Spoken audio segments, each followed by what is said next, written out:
Hello friends, तो यहाँ पे हम सॉल्व करेंगे यूपीपीएससी का सॉल्व पेपर। ये 2016 का जो है पेपर है, जीएस का पेपर 1 है, जिसमें 150 क्वेश्चन है, 150 क्वेश्चन है।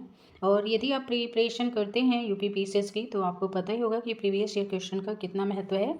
कम से कम आपको 10 साल के प्रीवियस ईयर क्वेश्चन तो देखकर जाने ही चाहिए। तो एग्जाम में अब ज़्यादा समय नहीं है, उसको देखते हुए मैंने सोचा कि चलो कम से कम 10 साल का सॉल्व पेपर डाल देते हैं। तो इसको हम सॉल्व करना शुरू करते हैं। पहला इसमें जो क्वेश्चन है काफ़ी हम फास्ट करेंगे क्योंकि आप पढ़ रहे हैं ऑलरेडी, और इसे आप रिवाइज करेंगे। एक ही कब्र से 3 मानव कंकाल कहाँ से निकले हैं? तो देखिए, ये शब्द थोड़े मिलते जुलते हैं ना, दमदमा और महदहा। तो इसको ध्यान में रखना है कि ये जो मानव कंकाल मिले हैं एक ही कब्र से, कितने? 3। ये मिले हैं दमदमा से। कहाँ से? दमदमा से।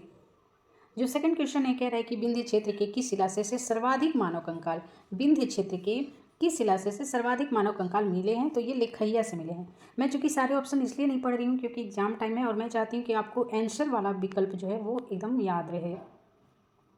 3 नंबर क्वेश्चन है, the roots of ancient India के लेखक कौन थे? तो ये लेखक थे W.A. Fair service. W.A. Fair service जो है the roots of ancient India के लेखक हैं। नेक्स्ट क्वेश्चन है, विक्रमशिला बिहार का संस्थापक कौन था? विक्रमशिला बिहार का संस्थापक कौन था? ये क्वेश्चन मेनी टाइम पूछा गया है, कन्फ्यूजन भी होता है आपको। लेकिन धर्मपाल, एक जो धार्मिक व्यक्ति होगा वो क्या बनाएगा? अलग अलग बिहार बनाएगा, है ना, चैत्य बनवाएगा। आप जानते हैं चैत्य और विहार क्या थे? वो बुद्ध लोगों के रहने के स्थान हुआ करते थे। चैत्य पूजा स्थल होता था, विहार निवास स्थान होता था। तो धर्मपाल मान लीजिए एक धार्मिक व्यक्ति था जिन्होंने क्या किया कि ऐसे संतों के लिए, बौद्धों के लिए ये विक्रमशिला बिहार बनवाया था। आगे देखते हैं, ये भी MTR यानी मल्टी टाइम रिवाइज क्वेश्चन है। कलिंग युद्ध का विवरण हमें किससे ज्ञात होता है? तो ये जो अशोक का शिलालेख है 13 नंबर 13वां शिलालेख है, इससे कलिंग युद्ध का विवरण प्राप्त होता है। ये वेरी इंपॉर्टेंट क्वेश्चन है जो लगभग हर कॉम्पिटिशन में एक तरीके से पूछा जाता है। अगला क्वेश्चन कह रहा है कि पृथ्वी प्रथम वीर की उपाधि जो है किसको दी गई थी? तो ये उपाधि जो है देखा जाए तो समुद्रगुप्त को दी गई थी। अगला क्वेश्चन है, जहांगीर ने किस कला को संरक्षण दिया था? जो जहांगीर है उसने किस कला को संरक्षण दिया था? तो इन्होंने चित्रकला को संरक्षण दिया था। किसको संरक्षण दिया था? चित्रकला को। गुलामों का गुलाम किसको कहा गया? गुलामों का गुलाम किसको कहा जाता है? ये भी वेरी इंपॉर्टेंट क्वेश्चन है। तो इल्तुतमिश को क्या कहा गया? गुलामों का गुलाम कहा गया। अगला क्वेश्चन है, निम्नलिखित में से किस मुगल शासक ने लाल कलावन से हिंदू संगीत की शिक्षा ली? तो आप जानते हैं अकबर जो है वो काफ़ी धार्मिक रूप से सहिष्णु व्यक्ति था और उसने जो है हिंदू संगीत की शिक्षा ली। और वो हर धर्म के प्रति क्या था, बहुत ही टोलरेट व्यवहार करता था, यानी वो एक तरीके से धार्मिक सहिष्णु व्यक्ति था। तो इसलिए उसने हिंदू संगीत की शिक्षा ली किससे? लाला कलावंत से। अगला क्वेश्चन है, कह रहा है मुगल काल में जिस मदरसे ने मुस्लिम न्याय शास्त्र की पढ़ाई में विशिष्टता हासिल की वह कहाँ पे स्थित था? तो वो लखनऊ में स्थित था। नेक्स्ट क्वेश्चन है, ये क्वेश्चन जो है, किस वर्ष बाबर ने सुल्तान इब्राहिम लोदी को पानीपत की लड़ाई में पराजित किया? एक बात ध्यान रखें कि ये RO का जो पेपर हुआ था 2023 वाला, अभी 11 फरवरी 2024 में हुआ है, वहाँ पे भी ये क्वेश्चन आया हुआ था।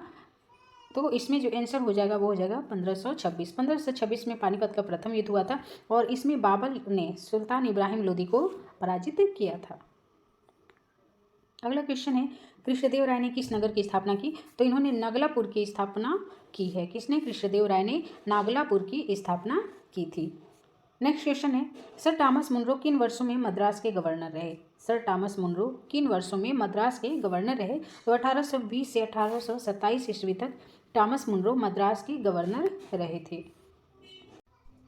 अगला क्वेश्चन है, भारतीय गौरव या भारतीय यश का अंतिम सूर्य किसके लिए प्रयुक्त हुआ? किसे कहा गया भारतीय गौरव का अंतिम सूर्य? तो ये पृथ्वीराज चौहान को कहा गया। और आप जानते हैं कि पृथ्वीराज चौहान पे एक सीरियल यानी धारावाहिक भी बना था, वो नेशनल टीवी पे आता था। आगे इसको सुमेलित करना है और मैं तो कहूँगी कि आप इसको याद कर लें। देखिए, प्रथम कर्नाटक युद्ध का जो है वो एक्सला चैपल की संधि से इसका अंत हुआ। दूसरा कर्नाटक का जो युद्ध हुआ वो अनिर्णायक था। और तीसरा जो कर्नाटक का युद्ध था वो पेरिस की संधि के साथ उसका अंत हुआ। तो अगर ये तीनों याद है तो बच गया आपका ये प्रथम मैसूर युद्ध। तो इसमें क्या हुई? ब्रिटिश की हार हुई। तो ये लगभग पूछता है, लगभग 1 साल गैप करके अक्सर पूछ लिया जाता है। तो ये क्वेश्चन याद रखिए। प्रथम कर्नाटक युद्ध में क्या हुआ? एक्सला चैपल की संधि से युद्ध उसका अंत हुआ। द्वितीय क्या हुआ, उसमें अनिर्णायक रहा, कौन जीता कौन हारा ये क्लियर नहीं हुआ। तीसरे में पेरिस की संधि की गई और इस प्रकार ये युद्ध का अंत हुआ। नेक्स्ट क्वेश्चन है कि लॉर्ड डलहौजी की विलय नीति का प्रथम शिकार कौन था। तो देखिए प्रथम जो शिकार था वो सतारा था। यहाँ पे आप एक क्रम देख लेंगे कि किस प्रकार से लॉर्ड डलहौजी ने राज्य हड़प की नीति अपनाई, जिसको विलय नीति कहा गया या डॉक्ट्रिन ऑफ लैप्स भी कहा गया। तो इसमें उसने सबसे पहले सतारा, फिर जयपुर और संबलपुर, फिर बघाट, झांसी, नागपुर आदि को क्या किया, आपने क्षेत्र में मिला लिया। अगला क्वेश्चन है कि पश्चिमी भारत के डी के कार्वे का नाम किसके संदर्भ में आता है, किस लिए वो जाने जाते हैं। तो देखिए ये दोनों ही आंसर को आयोग ने सही माना था, क्योंकि वो स्त्री शिक्षा और विधवा पुनर्विवाह दोनों के लिए ही जाने जाते हैं। कौन, डी के कर्वे। अगला क्वेश्चन है खिलाफत आंदोलन के प्रमुख नेता कौन थे। जो खिलाफत आंदोलन हुआ था उसके नेता कौन थे, तो मोहम्मद अली और शौकत अली, ये दोनों लोग क्या थे, खिलाफत आंदोलन के नेता थे, मोहम्मद अली और शौकत अली। अगला जो क्वेश्चन है कह रहा है कि देवबंद आंदोलन ये जो है कब आरंभ हुआ था। देवबंद आंदोलन जो कि यूपी में हुआ, यूपी को उस वक्त संयुक्त प्रांत कहा जाता था। तो ये हुआ था 1866 में। कब हुआ था देवबंद आंदोलन, यूपी में 1866 में हुआ था। अगला क्वेश्चन है मोतीलाल नेहरू और सी आर दास द्वारा 1923 में कौन सी पार्टी का गठन किया गया या उस पार्टी का क्या नाम था। तो देखिए इन्होंने 1923 में स्वराज पार्टी का गठन किया। क्यों किया, क्योंकि जो है 1920 में जो असहयोग आंदोलन शुरू हुआ वो चौरी चौरा कांड की वजह से 1922 में क्या कर दिया गया, गांधी जी ने उसको रोक दिया। तो इससे असंतुष्ट होकर के मोतीलाल नेहरू और सी आर दास ने मिल करके क्या किया, स्वराज पार्टी का 1923 में गठन किया। अगला जो क्वेश्चन है, अच्छा इस क्वेश्चन में एक चीज़ और बता देती हूँ जो कि मेरे साथ भी हो चुका है, थोड़ा कन्फ्यूजन होता है। पूछ देता है स्वराज पार्टी में कौन कौन थे। तो ध्यान रखें जवाहरलाल नेहरू काफ़ी फेमस हैं तो आपको उन्हीं का नाम याद रहता है, लेकिन जो स्वराज पार्टी का गठन हुआ उसमें मोतीलाल नेहरू इससे संबंधित है, ना कि जवाहरलाल नेहरू। तो इस बात का विशेष ध्यान रखेंगे। अगला क्वेश्चन है कि किसके विरोध में रविंद्रनाथ टैगोर ने अपनी नाइटहुड की जो उपाधि है उसका परित्याग कर दिया था। तो जो जलियांवाला बाग हत्याकांड हुआ था अमृतसर में 1919 में यानी 1919 में, उसके विरोध में रविंद्रनाथ टैगोर ने अपनी नाइटहुड की जो उपाधि है उसको त्याग दिया था। अगला जो क्वेश्चन है कह रहा है कि अंग्रेजों के विरुद्ध खान अब्दुल गफ्फार खान द्वारा प्रारंभ किए गए आंदोलन का क्या नाम था।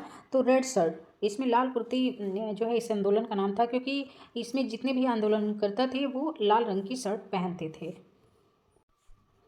अगला क्वेश्चन है निम्नलिखित में से कौन सी चट्टान प्रणाली भारत में नवीनतम है। तो इसमें गोंडवाना जो है सबसे नवीनतम है। यहाँ पे एक मैंने ट्रिक भी लिखी है, आधा कभी गोद में ट्रक। तो आर्कियन सबसे प्राचीन है, फिर धारवाड़ है, फिर कुडप्पा है, फिर विंध्य है, फिर गोंडवाना है, फिर दक्कन है, फिर टर्शरी है और फिर क से जो भी है ना क्वार्टनरी है। देखिए ये ऐसे यहाँ पे दिया भी है, आर्कियन, धारवाड़, कुडप्पा, विंध्य, गोंडवाना, दक्कन, टर्शरी। आधा कभी कुबी मैंने लिखा है, आधा कभी गोद में ट्रक। ये ट्रिक भी आप याद कर सकते हैं ताकि आपको याद है कि सबसे पुराना कौन सा है, सबसे नया कौन सा है। तो आई होप कि ये ट्रिक, आर्कियन सबसे पुराना, फिर धारवाड़, फिर कुडप्पा, फिर विंध्य, फिर गोंडवाना, दक्कन ट्रक, आधा कभी गोद में ट्रक, इस ट्रिक को याद कर लेंगे आप। फिर ये क्या कहते हैं कि ये क्वेश्चन है आपको इसको सुमेलित करना है। तो इसमें जो है अगर हम सुमेलित करें तो जो जिला जो है वो आपका है जम्मू कश्मीर का हो गया, सिपकीला आपका हिमाचल प्रदेश का हो गया, नाथुला की बात करें तो सिक्किम का है और माना कहाँ का है, उत्तराखंड का है। तो आप आंसर भी देख सकते हैं और यहाँ पे इसको सॉल्व भी किया है, इसको लिख सकते हैं। माना कहाँ का है, माना दर्रा उत्तराखंड में है, नाथुला वेरी इंपॉर्टेंट वाला मैं बता दे रही हूँ सिक्किम में, जो जिला वेरी इंपॉर्टेंट है जम्मू कश्मीर में है, और सिपकीला ये भी वेरी इंपॉर्टेंट है, ये हिमाचल प्रदेश में है। अगला क्वेश्चन कह रहा है कि कौन सा दर्रा जो है निम्नलिखित दर्रों में से किससे होकर लेह जाने का रास्ता है। तो जो जिला जो है यह लेह जाने का रास्ता जो जिला से ही होकर जाता है। अगला कह रहा है भारतीय प्रायद्वीप की सबसे ऊंची चोटी कौन है। भारतीय प्रायद्वीप की यानी दक्षिण भारत में देखा जाए तो सबसे ऊंची चोटी कौन है, तो अनाईमुदी है, सेकंड वाला आंसर हो जाएगा। और दूसरी सर्वोच्च चोटी जो है दादा बेटा है ना, कई बार सेकंड जो है पीक पूछ लेता है। अगला जो क्वेश्चन है कह रहा है कि कौन सा सुमेलित नहीं है इसमें। तो देखिए सरदार सरोवर बांध नर्मदा पे है, तिलैया जो है कुनार पे न होकर बराकर नदी पर है। तिलैया बांध कहाँ पे है, बराकर नदी पर है, झारखंड के कोडरमा जिले में है। बाकी गांधी सागर चंबल पे है, नागार्जुन कृष्णा पे है। फिर कह रहा है कि इसमें निम्नलिखित में से कौन सा सही सुमेलित नहीं है। तो जो फो है वो आल्प्स पर्वत पे है। बोरा, ये बोरा जो है बोरा पोलैंड की नहीं है, मिस्ट्रल राइन घाटी की है, खमसिन मिस्र की है। देखते हैं बोरा कहाँ की है। देखिए बोरा जो है ये कहाँ की स्थानीय पवन है, तो ये इटली और एड्रियाटिक सागर के साइड में बहती है। ठीक है, तो बोरा का जो है वो सही सुमेलित नहीं था, ये स्थानीय पवनों के नाम थे। अगला है दक्षिण पश्चिम मानसून काल में निम्नलिखित स्थानों में से सबसे कम वर्षा कहाँ होती है, तो चेन्नई में दक्षिण पश्चिम मानसूनों से सबसे कम वर्षा होती है। आगे पूछा है कि निम्नलिखित में से कौन सा देश विश्व में चाय का सबसे बड़ा निर्यातक है, तो श्रीलंका चाय का क्या है, सबसे बड़ा निर्यातक है। और इसको थोड़ा करंट से आपको ऐड करके देखना पड़ेगा, देखिए, क्योंकि इसके एक्सप्लेनेशन में नवीनतम आंकड़ों के अनुसार केन्या है। ठीक है, तो अभी तो 2024 में और भी चेंज है, इसको एक बार देख लेंगे या मैं कमेंट बॉक्स में लिख दूंगी। अगला कह रहा है कि निम्नलिखित में से कौन सा सुमेलित नहीं है। ठीक है, तो रॉटरडम जो बंदरगाह है वो नीदरलैंड में है। इगारका बंदरगाह चीन में नहीं है, ये कहाँ है, रसिया में है, रूस में है, मॉन्टेविडियो उरुग्वे में है, जकार्ता इंडोनेशिया में है। तो इगारका जो बंदरगाह है वो कहाँ पे है, रूस में है। यहाँ पे कह रहा है कि भारतीय पर्यटन के स्वर्णिम त्रिभुज में कौन से शहर शामिल हैं। एक तो आपने वो गोल्डन ट्रायंगल पढ़ा होगा, कौन सा, वर्ल्ड वाला, लेकिन यहाँ पूछा है भारतीय पर्यटन में, भारत के सेंस में स्वर्णिम त्रिभुज में कौन सा शामिल है, तो दिल्ली, आगरा और जयपुर। दिल्ली, आगरा और जयपुर भारत के पर्यटन में जो स्वर्णिम त्रिभुज कहा जाता है वो दिल्ली, आगरा और जयपुर को कहा जाता है। जैसे आप देख लें कि आगरा आपका पड़ेगा यूपी में पड़ जाएगा, है ना, यहाँ पे आगरा रह जाएगा, यहाँ पे आपका आगरा हो गया, यहाँ पे आपको राजस्थान में पड़ेगा, यहाँ पे जयपुर, यहाँ पे दिल्ली। तो एक प्रकार से ये ट्रायंगल बन रहा है। ठीक है, अगला क्वेश्चन कह रहा है कि पृथ्वी की परिक्रमण यानी ध्रुवीय धुरी सदा झुकी होती है। जो परिक्रमण है इनका, जो वो परिक्रमा करती है वो कितने स्थल पे कितने उस पर झुकी होती है, तो ये 23.5 डिग्री दीर्घवृत्तीय धुरी पर झुकी होती है। 23.5 यानी 23.5 डिग्री पर क्या होती है, झुकी हुई होती है। अगला जो क्वेश्चन है ये कई बार पूछा गया है, बिग बैंग जो सिद्धांत है, बिग बैंग थ्योरी है, वो जो है किससे संबंधित है, तो ये ब्रह्मांड की उत्पत्ति से संबंधित है। और जॉर्ज लेमेंतेयर ने इस थ्योरी को दिया था कब, 1894 से 96 के बीच।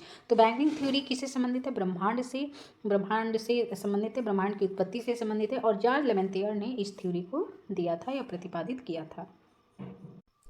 यहाँ पे देखिए ये क्वेश्चन है और इसको सुमेलित करना है कि घास के मैदान है और कौन से महाद्वीप में पाए जाते हैं। ठीक है, तो सबसे पहले आप देखते हैं कि जो प्रेयरी है ना, प्रेयरी को आपने पढ़ा होगा, प्रेयरी कहाँ पाया जाता है, उत्तरी अमेरिका में पाया जाता है। वहीं जो पंपास है और लानोज है ये दोनों दक्षिणी अमेरिका में पाए जाते हैं। कौन कौन से, पंपास और लानोज।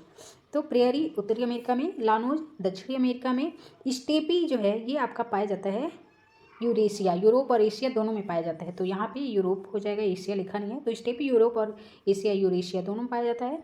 और वेल्ड हो गया अफ्रीका का, है ना, यहाँ पे आप आंसर देख लीजिए। लानोज है दक्षिण अमेरिका का, प्रेयरी उत्तरी अमेरिका का, स्टेपी यूरोप का और वेल्ड अफ्रीका का। एक डाउन्स भी होता है, तो डाउन्स मतलब डाउन मतलब नीचे, और डाउन्स में आप देखें नीचे तो ऑस्ट्रेलिया है, तो वो कहाँ का है, ऑस्ट्रेलिया का है।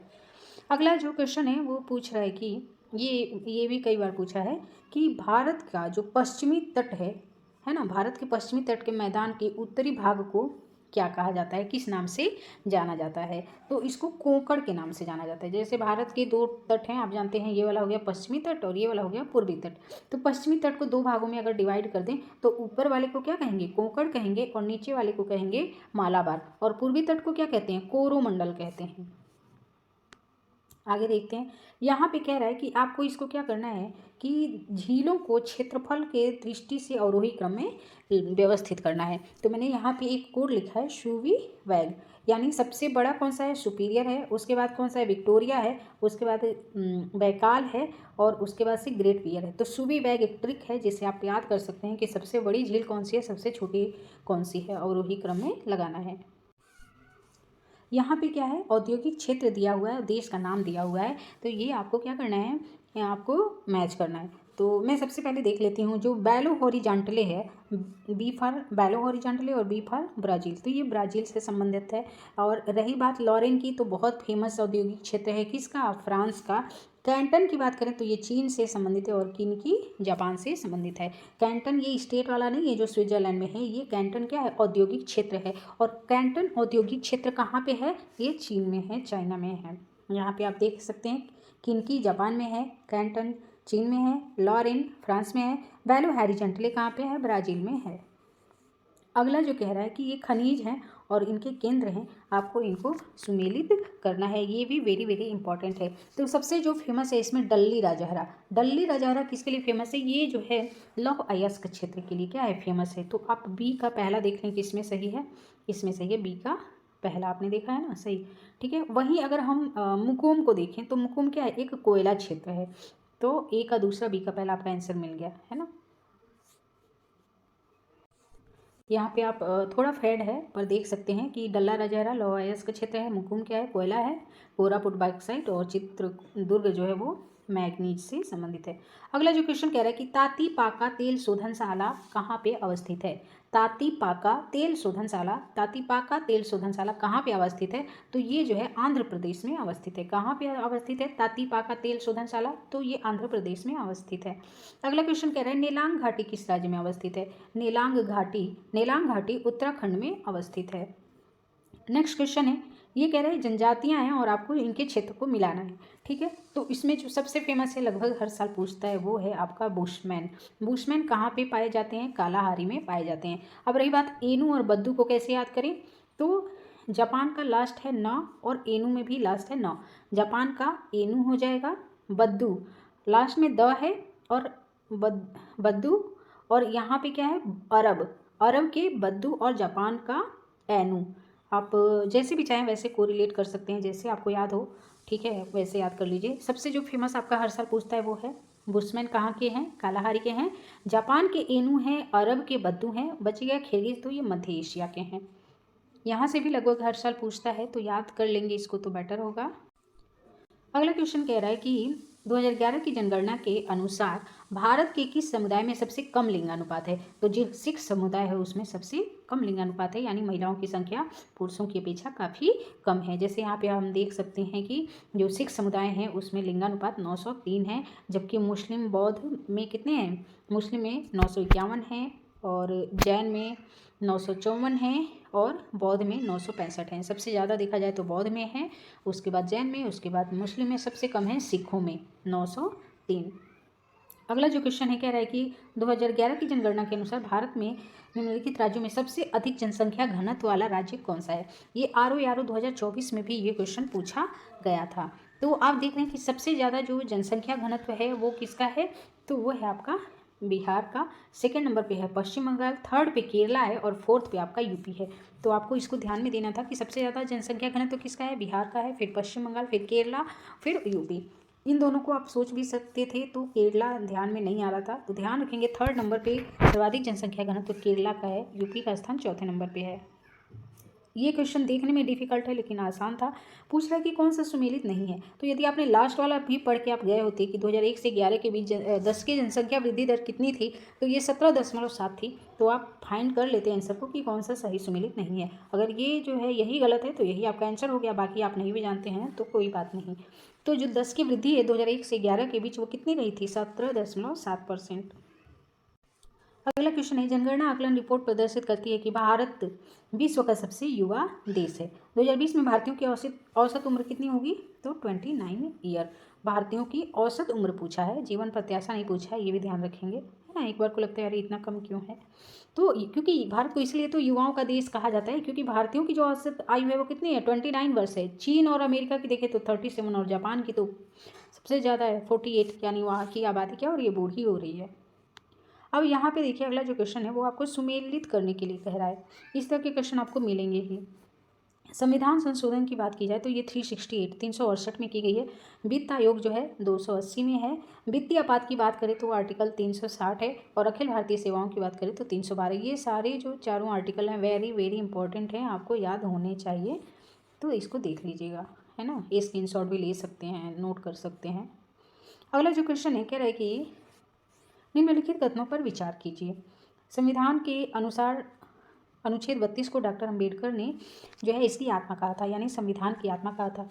तो ये सही है, अंबेडकर जी ने अनुच्छेद 32 को संविधान की आत्मा कहा था।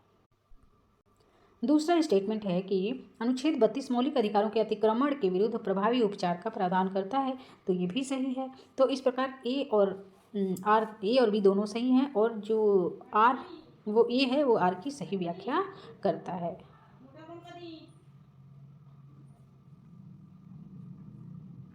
अगला क्वेश्चन कह रहा है कि भारत में नागरिकों के मौलिक अधिकारों में संशोधन कौन कर सकता है। तो देखिए, मौलिक अधिकारों में तो संशोधन वो एक ही संस्था कर सकती है और वो है संसद। अगला क्वेश्चन है, भारतीय संविधान का कौन सा अनुच्छेद भारत की विदेश नीति से संबंधित है। तो अनुच्छेद जो 51 है, 51, जो कि हमारे नीति निर्देशक तत्वों के तहत आता है, ये किससे संबंधित है, भारत की विदेश नीति से संबंधित है। देखिए, वीडियो छोटा रहेगा तो आपको रिवीजन में हेल्प मिलेगा, तो मैं चाहती हूँ कि इसको 150 क्वेश्चन है तो 3 पार्ट में बना दूँ, तो इसके बाकी 2 पार्ट इसके बाद जो है मैं आप लोगों को प्रोवाइड करती हूँ। और इसका अगर आपको पीडीएफ चाहिए तो एक मेरा टेलीग्राम चैनल है उषा स्टडी पॉइंट, वहाँ पे इसके पीडीएफ एनसीईआरटी बुक्स चाहिए किसी भी सब्जेक्ट का, किसी क्लास का, तो वो और भी जो ज़रूरी बुक्स होती है मेरे पास पीडीएफ रहता है तो मैं उसमें प्रोवाइड कर देती हूँ, तो आप वो उसको ज्वाइन कर सकते हैं। जो चैनल का नाम है उषा स्टडी पॉइंट, सेम नाम से मैंने अभी हाल ही में एक टेलीग्राम चैनल भी बनाया है, तो आप उसको ज्वाइन कर सकते हैं। और आपकी कोई क्वेरी हो, कुछ आपकी नीड हो एग्जाम के अकॉर्डिंग, तो आप मुझे कमेंट बॉक्स में लिख सकते हैं। धन्यवाद।